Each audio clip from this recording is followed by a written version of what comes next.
This will be obvious later, but my mom never told me any of these stories. Edie would have, but Mom didn't like bringing up the past. Though, when we adopted a stray kitten, she was the one who named it Molly. I spent a lot of time in Great-Grandma Edie's room. Her room was like a museum. For 500 years, the Finches have been famous throughout Norway for their fortune and misfortune. Odin Finch buries the latest victims of the family curse, his wife Ingeborg and their newborn son, Johan. On January 7th, 1937, he set sail with his family and his house, hoping to leave the curse behind.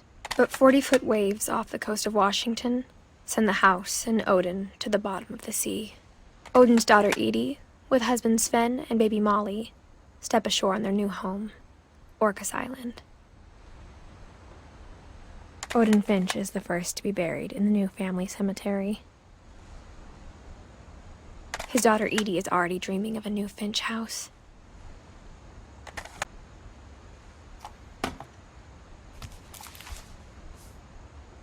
Whatever's wrong with this family, it goes back a long ways.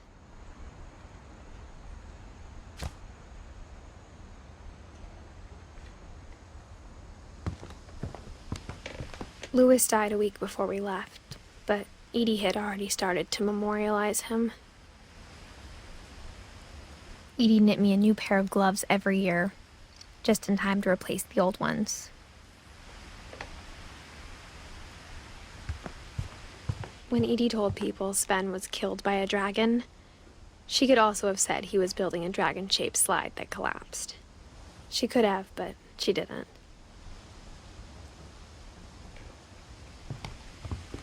One summer, they evacuated the island, but Edie refused to go. For a few weeks, she was a celebrity.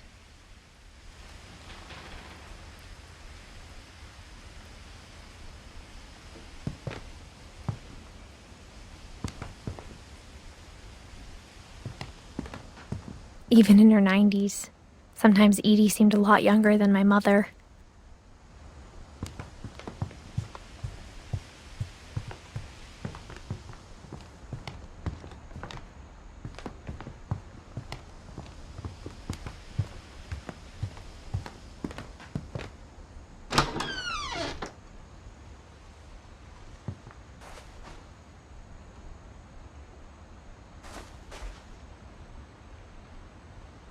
The only trace Grandpa Sam's first wife Kay left on the house was the pink bathroom.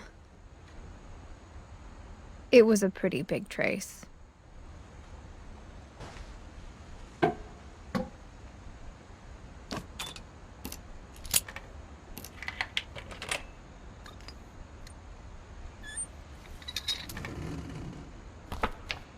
There's a secret in this bathroom.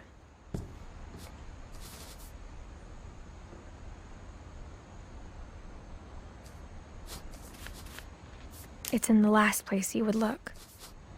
It isn't in the cupboard. It's hidden in this book.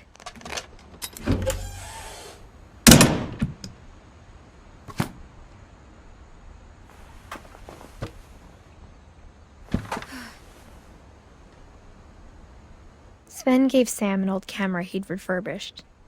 He never put it down.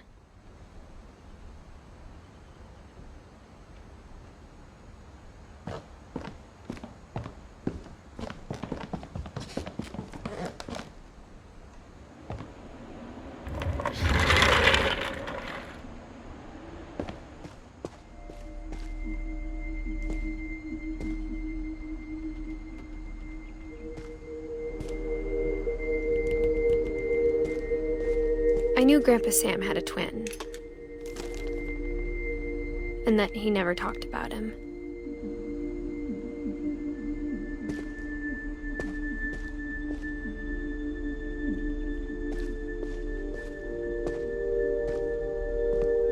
I guess my grandpa didn't like history any more than my mom did.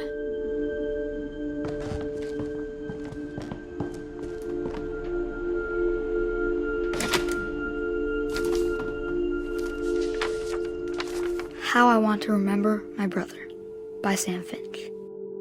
The thing I remember is that when he made up his mind, that was it. My brother said he'd die before he ate another mushroom, and he did. At Barbara's funeral, we swore we'd never be afraid again, and he wasn't. I think Calvin always wanted to fly. Sam! Calvin! Dinner's ready! Coming! But that day, he finally made up his mind to do it.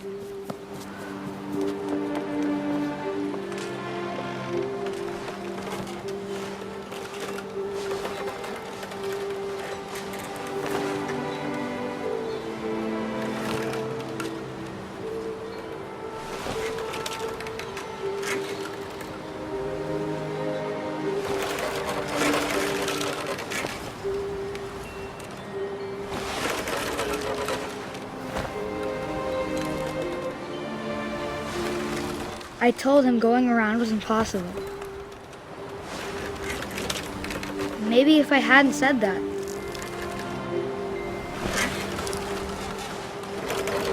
Calvin! I'm not gonna tell you again! Maybe if the wind hadn't picked up, then maybe he'd still be here. But I doubt it. I think he'd already made up his mind.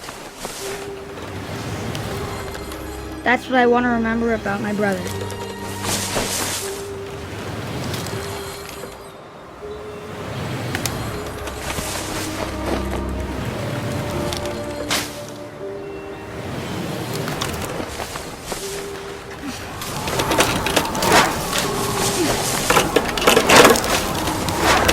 The day he made up his mind to fly, and he did.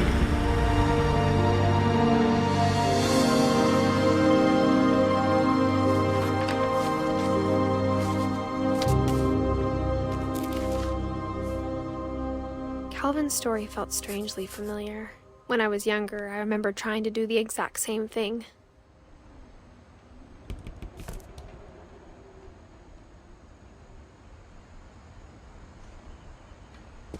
After the funeral, Edie roped off Calvin's half of the room.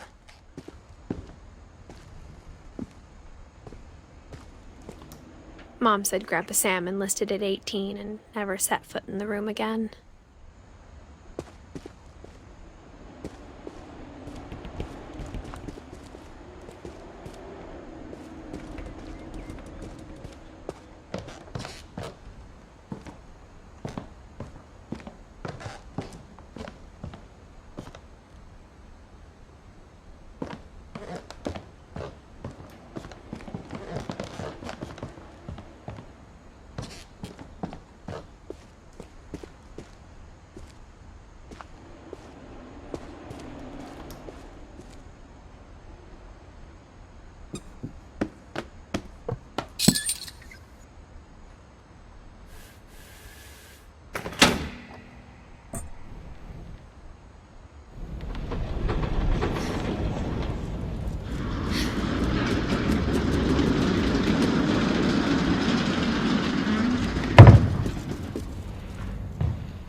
The passages were a pretty tight fit. They'd obviously been built for smaller hands and bellies.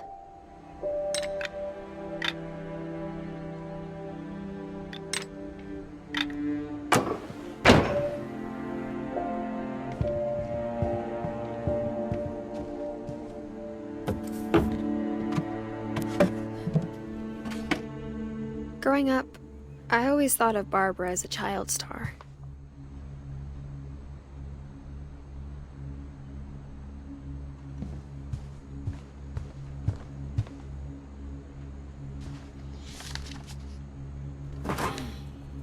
Of all the stories people wrote about Barbara's death, I'm surprised Edie saved this one.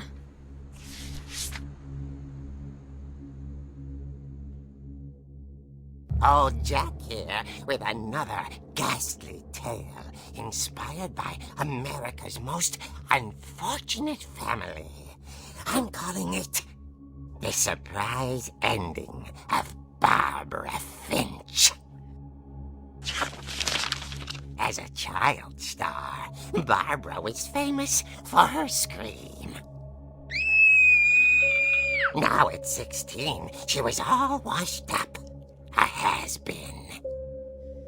But in a lucky break, she'd been asked to perform her signature scream at a local convention for monster movie fans. It was just the boost her career needed.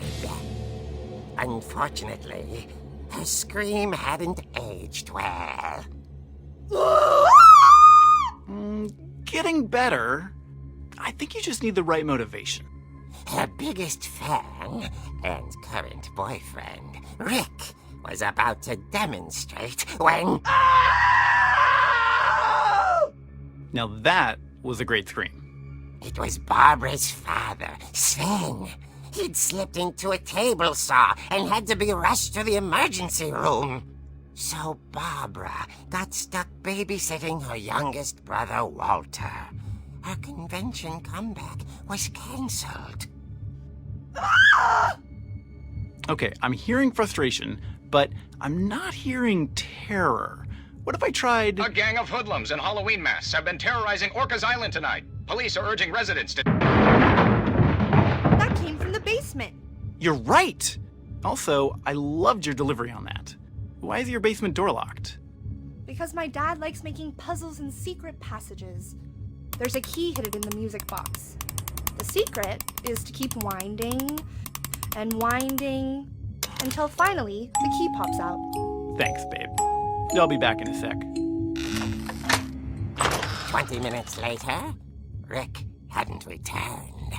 So Barbara went to look for him, right on cue. She reached for the music box. And as she wound the key, she listened for Rick, but the house was silent.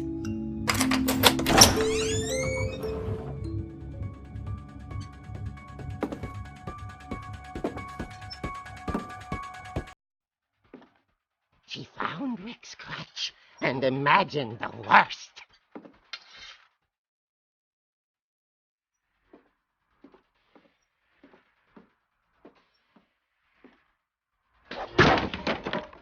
The gang's leader is the infamous Hookman killer, Dr. Carl Hamill, who impaled and then ate his family 10 years ago tonight.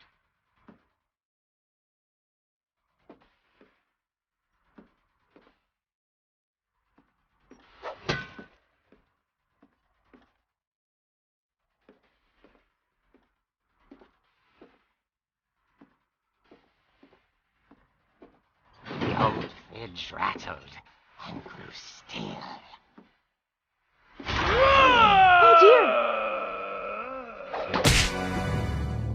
Oh! Rick? Barb, relax. I was just trying to scare you to help you find your scream. Well, I'm not scared, Rick. I'm furious. Then act furious. All I'm getting from you now is that you're hurt and confused and... She threw him out, but she kept a little something to remember him by. Barb, have you seen my other crutch? And she was still holding it when she fell asleep watching the late picture show. Hours later... Barbara! Walter, what's going on up there? Ah! Okay, I'm coming up, but if this is a trick, you're dead, Walter.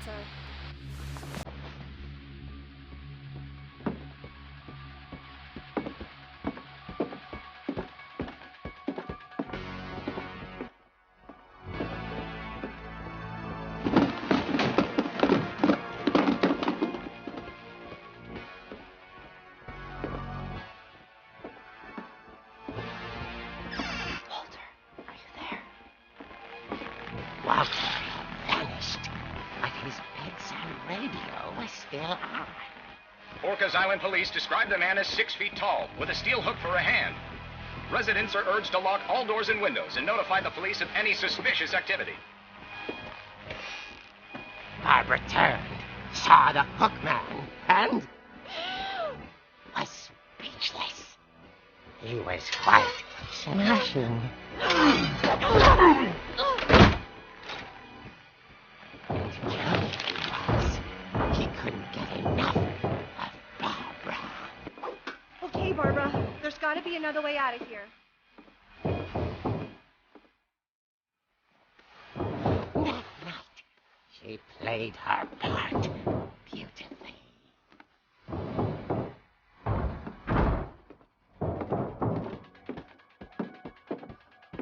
She thought about abandoning Walter, but just couldn't do it.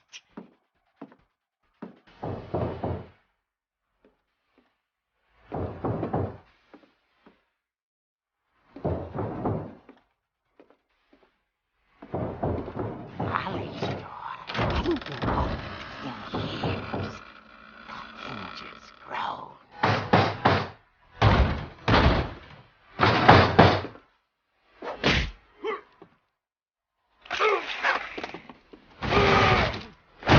He wasn't moving, but she sensed the story might not be over yet.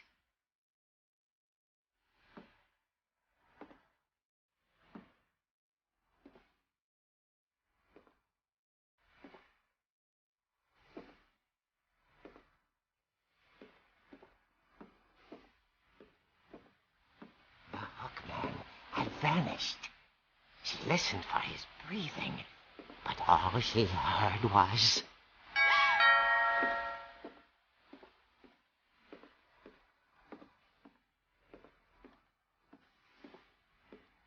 At the door, she heard whispering.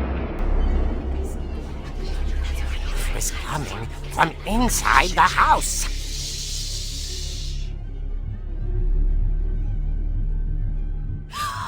Oh dear. The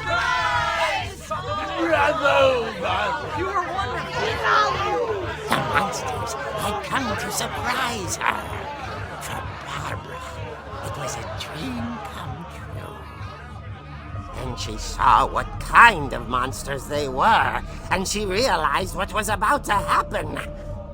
She was going to be famous. And with her final breath, Barbara Finch gave the performance of her life.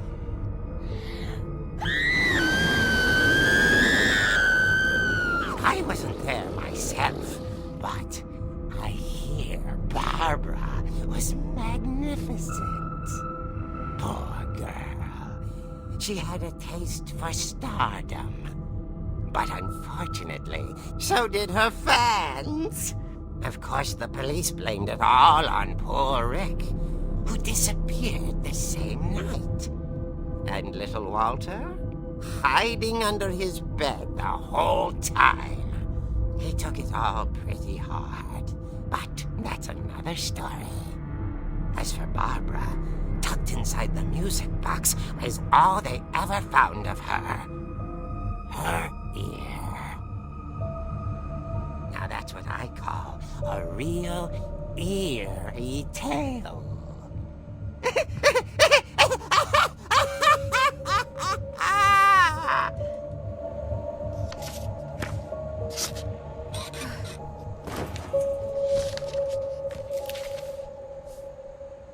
Edie told me all Barbara wanted was to be remembered, as absurd as that comic was. Maybe what Edie saw was a happy ending.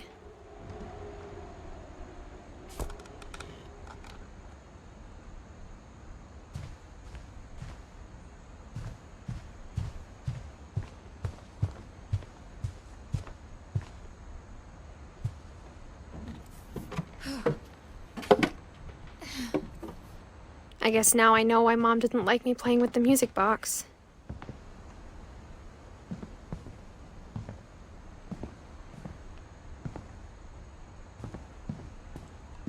Mom must have locked the third-floor stairs on the night we left.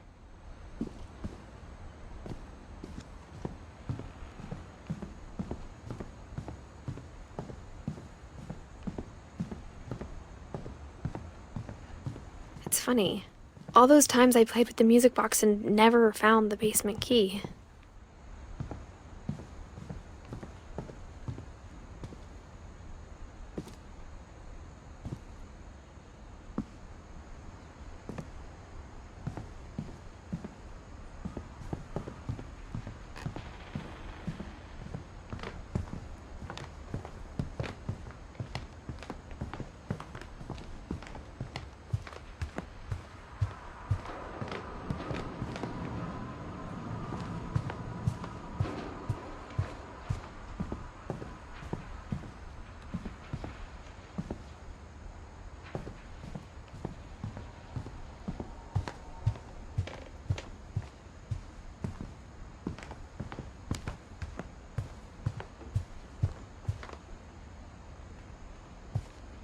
I wonder if that comic was right about there being a key inside the music box near the basement.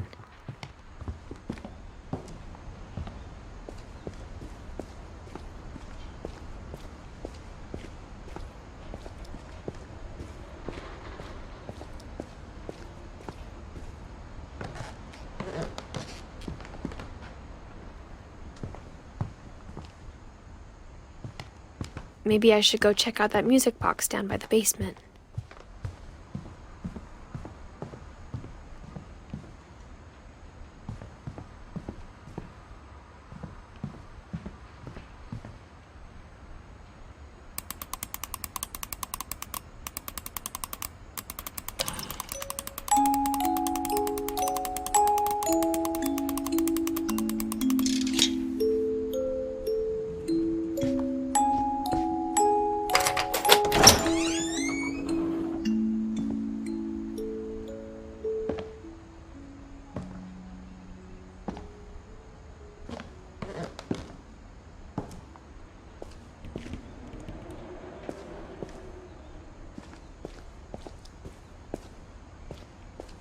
Mom said the basement was off limits, unless I wanted another tetanus shot.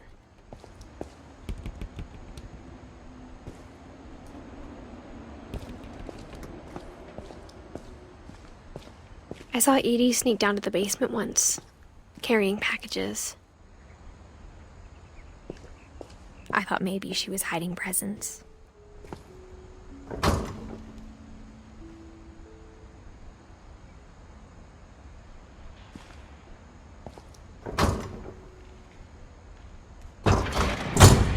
It turned out she was hiding a lot more than that.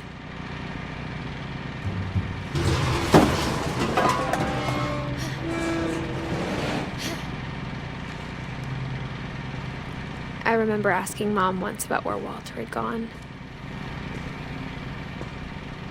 She said after Barbara died, he got as far away as he could. If there's a pattern in all these stories, I think it's that none of us has gotten very far.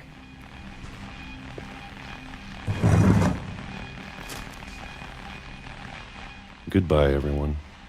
I can't believe I've been down here for 30 years. On that first day, after the shaking started, I didn't think I'd survive a week.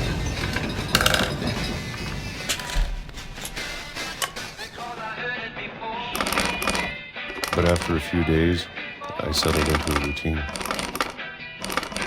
That's what kept me sane. Having a schedule, living for today. I always expected to be dead tomorrow. But if you wait long enough, you get used to anything.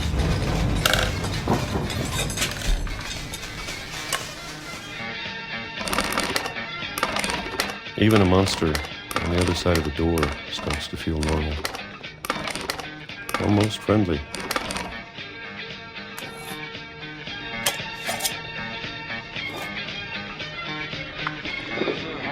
And then one day, everything just stopped.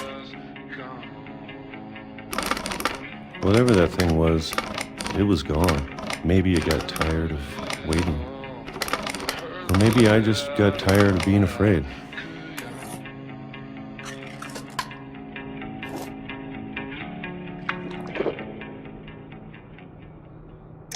It's been a week now, the longest in 30 years. I'm done waiting.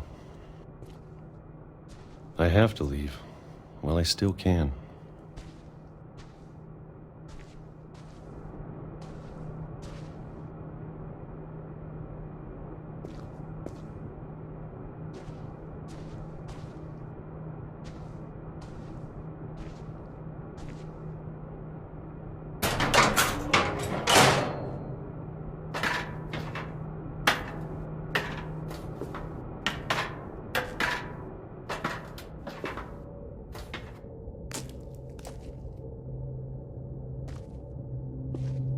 I know it's out there, somewhere.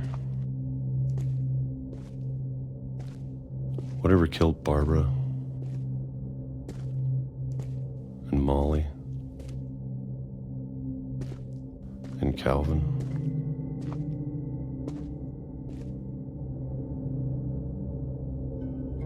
Maybe this is all a mistake. But I need to stop living the same day, even if it kills me.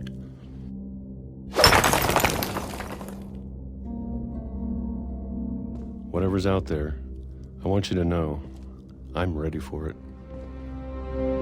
I'm going to appreciate all of it, especially the food. I don't mind if I only have a year left,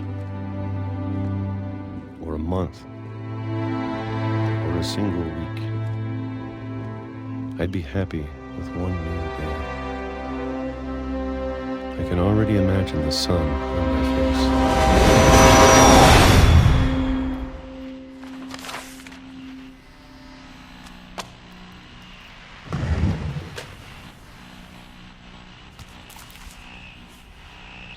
Walter died when I was 6.